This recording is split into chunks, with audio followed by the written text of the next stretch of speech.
Бұл 97 А класс тігін машинасы бір тігісті қайықты тігіспен тігеді. Бұл машина Лек Маш Орша заводынан шыққан 97 А класс тігін машинасы. Бұл машина жүн, жібек, зығыр, мақта маталарынан жасалған бұйымдарды тігу үшін арналған. Бұл машинаның автоматты түрде майланады. Машинаның қозғалысы ортаңғы бүліктің көмегімен қозғалады.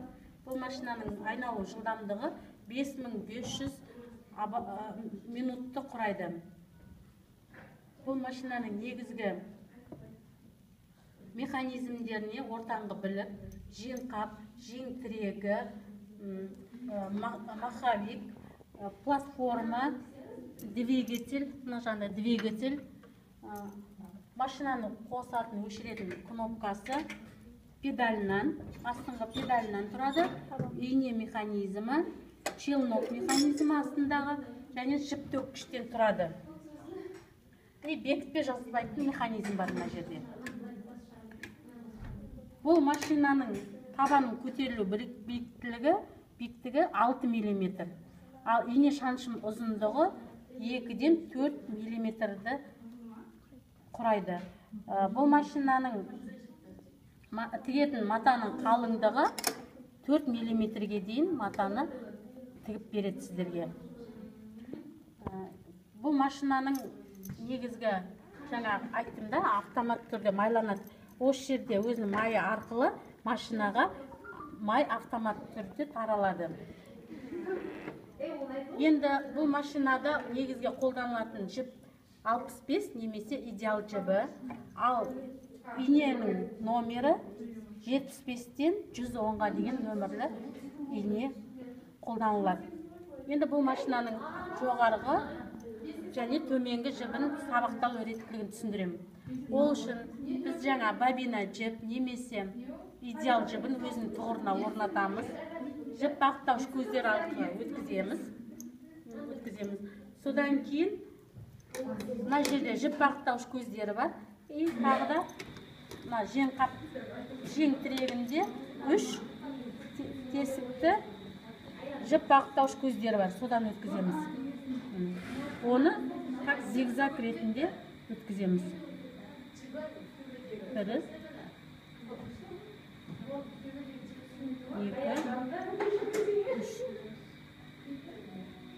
3 жіп бағыттауыш көздерін өткіздік. Содан кейін фронтальды тақтайшасы. Фронтальды тақтайшасының қуысы бар. Сол қуысынан жіп нықты нағып өту керек. Одан кейін 2 сақиналы компенсациялы пружина. Одан да жіпті өткіземіз. Өзі нақты өту керек, тартып. Содан кейін серпімді ілмегі, міне. Сол серпімді ілмегі арқылы өтеді. Өткіземіз. Содан кейін бұрышты ілмектен өткіземіз.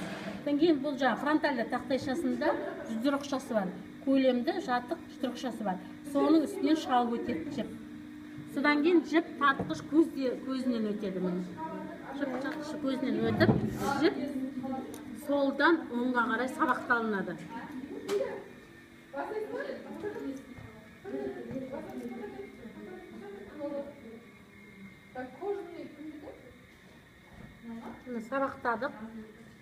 Сабақтап, жіп жаңағы табанның астымен өтеді.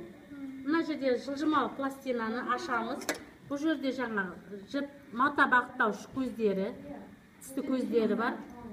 Жаңағы біздің челнокты алып, астынан бұл жерде челнок және шпулькадан тұрады.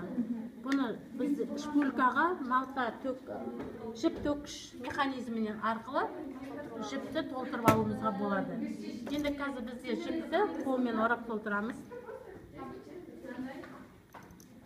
Апай біз наштат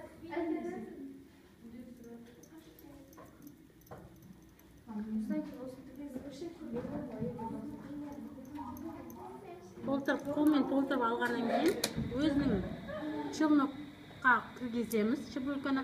Одан кейін өзінің бағыттауыш көздері бар. Сол арқылы жіптер бағыттауыш көздерінен өткіземіз. Одан кейін астында мына жерде өзінің ұясы бар. Мына шпулька қоятын мына жерде 2 тетігі бар. Міне 1, 2. Соған мына шпулька нақты түсу керек, нықты салыну керек. Салынамыз, тық етіп өзіне орнын саламыз. Содан кейін жылжымалы пластинаны жабамыз. Матаны алып, жаңа табанымыздың астына орнатамыз.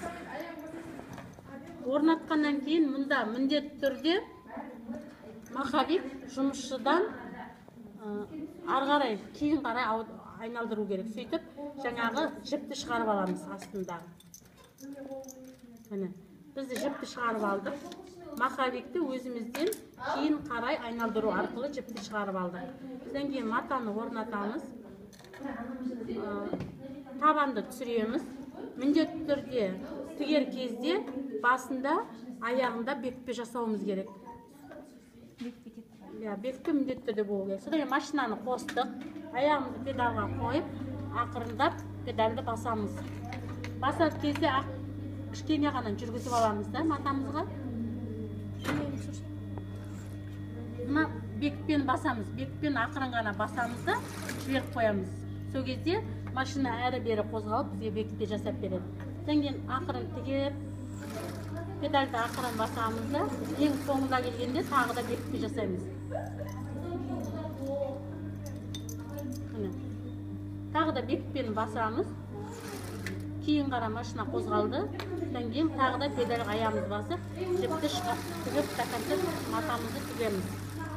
Содан кейін машинаны өшіріп, табанды көтереміз. Мына жерде жіп 10-15 сантиметр артығымен қалу керек. Сөйтіп матамызды қиып аламыз.